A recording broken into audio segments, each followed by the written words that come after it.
in the 40s and 50s, the original standard television had a 4:3 width to height ratio.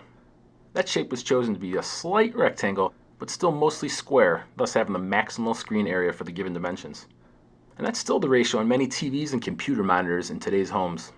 The problem is, hardly anybody today creates video content in a 4:3 ratio.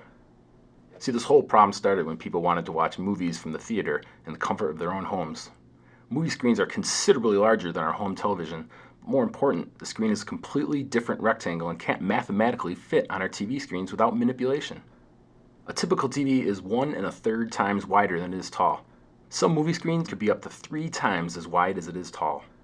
So what are we going to do to make it fit? Well, we have all kinds of options.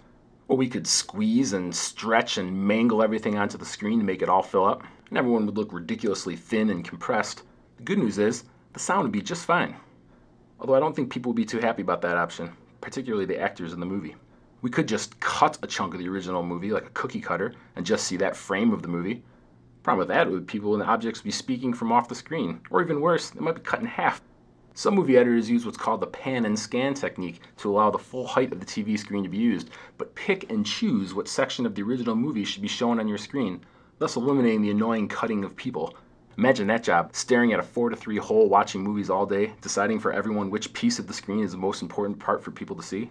Now let's do a little quick math.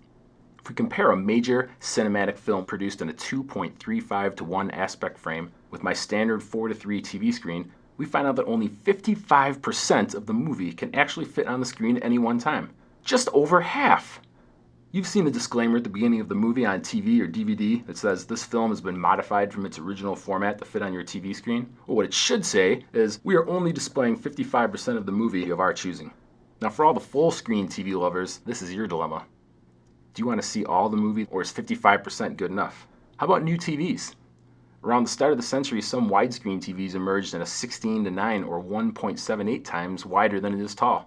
Well, this screen fits a movie a little better, but still only shows 75% of the original movie at one time. Suppose someone made a TV for your living room that was actually 2.35:1 to show those full movies. Well, if the TV were the same height as most current 50-inch TVs, that TV would be close to 6 feet long. And on top of that, you'd only use the full screen when you watched movies. Most of the other content would have to be stretched or have empty space on the sides of the screen.